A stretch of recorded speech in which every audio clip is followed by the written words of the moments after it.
Hürmetli vatandaşlarım, tüyendeki leksiyimizde kulak verip anlayışız elbette işinimiz.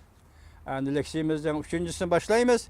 Slovakya prezidenti Dalai Lama bilen görüştü.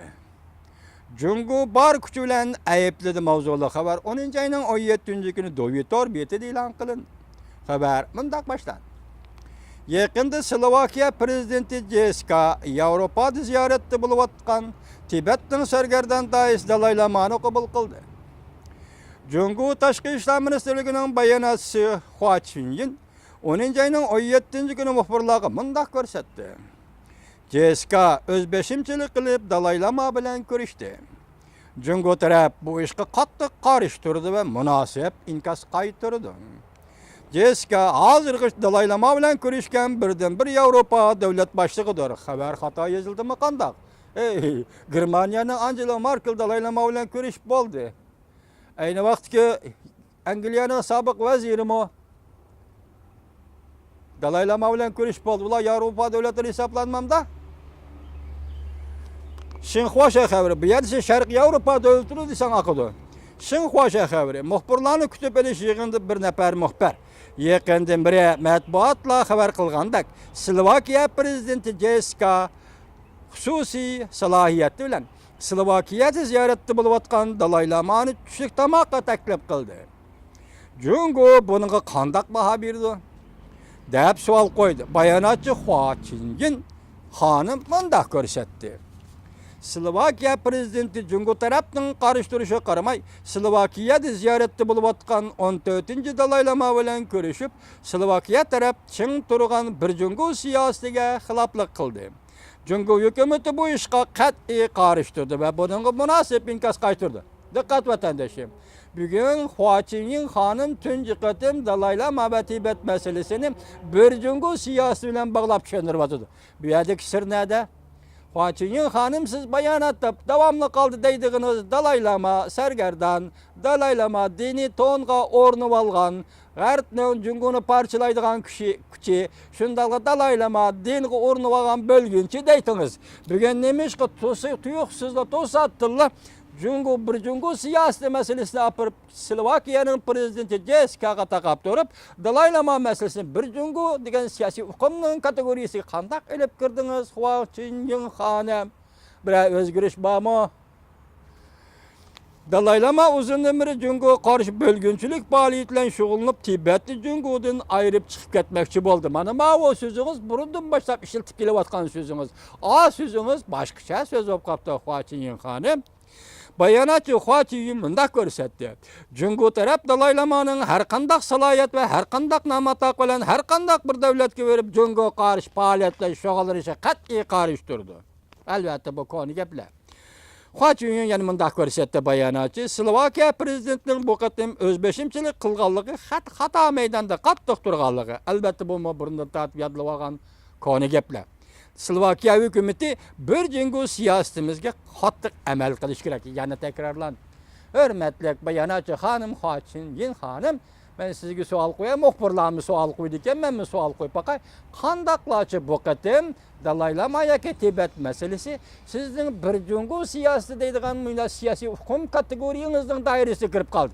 Ben bunu tünce katım anladım. Azı sizin ağzınızdan anladım kaçan kirip kaldı. Hadi Beycan'daki muhbirler sual koygandak ben bir Uygur'un muhbiri sizge sual koyay ki Hua Chunying hanım. Kaçandan beri bu hukum Dalai Lama'ga tatbiklandı. Turani efendi sual koyup siz Dalai Lama Tibet'e barsa kanda iş buludu, kanda iş yüz birdi. Bu yaman katlı sual hem şundakla uzun sual. Bunun ayrım bir güne ayrım cevap verimiz. İkinci sualınız Amerika'nın Cungu'yu karatkan siyasi ve çekleş siyaseti mi? Mesela Amerika'nın Cungu'nu çekleş degen siyasi hazırlık için biz anlap geldik, körüp geldik. Lakin çekleştin konkret mezmunu doğrusu da ben Xitayçı matbuatlar ya torbetleri konkret mezmunu doğrusu diyiş neyse görmedim. Şuna aldırap bunu bir deme deyişki olmaydı. Lakin peraz ve kıyas bilen aytqanda eğer Amerika hoş bir ştatları Cungu'nu çeklemekçi bolgan bolsa Janubi denizde körüp durupdumuz Cungu'nun kengaymiçilik tecavüzçiliğini çekleydi. Cungo'nun kengaymeçilik, tajavuzçılığı çekti. Onun içki siyasi kançılık arılışıdı, kançılık yardımda buldu, kançılık akıl köstü bu tarafı bizge karango. Lekin hazırgacha Amerika Qo'shma Shtatlari kishilik huquq siyosatini ta'kidlab keldi. Jalliq qaldi ta'kidlab keldiki, Xitoyda hech qanday o'zgarish bo'lgan yo'q. Hatto Rais Shi Jinping o'tirg'i chiqqandan boshlab 2013, 2014, 2015-yil 9-oyning 19-kunigacha Uyg'urlarni har oyda bir qatim, ikki qatimdan qirg'in qildi. Bu yerda kishilik huquq yaxshilanmadi, balki Uyg'ur qirg'in qilishdan obaktaga aylandi. Mana shunday so'zlaymiz. Ikkinchisi, Amerikaning Junguni cheklashdan maqsadi nima degan savolingizga javob bersam, biz hozir Amerikaning maqsadining nima ekanligini bilmaymiz. Chunki Amerika Qo'shma Shtatlari bu to'g'ri mening maqsadim mandaq degan so'zni o'tirib qo'ygan yo'q. Lekin shu narsa bizga aniqki, biz odatdagi avom, odatdagi puhra, shundaqla Amerikaning oddiy grajdani sifatida biz hozir maqsadni Amerikaga tengayotimiz. Biz maqsadni Amerikaga ko'rsatib qo'yotimiz. U nima? Amerika Qo'shma Shtatlari 40 yil ideologiyaviy kurash orqali bo'lib prezident Reaganning bir jumla chaqirig'i orqali Rossiya Kreml imperiyasini yimirib tashladi. Demak, Amerika Qo'shma Shtatlari Rossiyani demokratik davlatga aylandi. Bugungi hisob emas.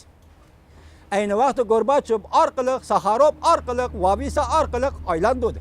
Biz shuni deymizki, ko'rib beqing Mandela Tibetdan burun chiqqanmidi, Dalay Lama uningdan burun edi. Polshadagi Vavisa Tibetdan burun Dalay Lama uningdan burun edi. Sakharovdan burun edi Dalay Lama. Hozir Dalay Lama taxicha vatanning dardini yuribdi. Lekin Mandela maqsadiga yetdi. Vavisa maqsadiga yetdi. Ular 4 yildan prezident bo'ldi, o'z davlatlaridan demokrat davlatlarga aylandi. Nemishqa sharqda bunday qiladi, nemishqa g'arbda unday qiladi.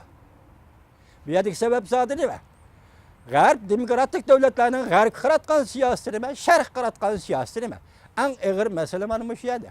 Qarayli, Mandela mi ketdi, Vavisa mi ketdi, Sakharov mi ketdi, Vavisa hayotdir, ketdi, ular g'alaba qilib ketdi. Lekin bechora Dalay Lama 59-yildan tak hozirgacha 56 yildan bir da'vo qilyapti. Shunga biz g'arb dunyosi Dalay Lamani cho'qim Tibetga elib tushdi. Chunki buning 55 yil aqli sig'di, moddiy yordam, ma'naviy yordam berdi. Dalay Lamani xalqaro odamga aylantirdi. Shunga g'arb dunyosi hozir 81 yosh kirgan Dalay Lamani Tibetga elib tushdi. Zanjirsamon inkas tariqasida Xitoy Tibetga javob berdi ekan, Xinjiang Uyg'ur Abdunum rayonida Uyg'urning talablariga javob berdi deb qarayapmiz. Qo'ygan savolingizga rahmat.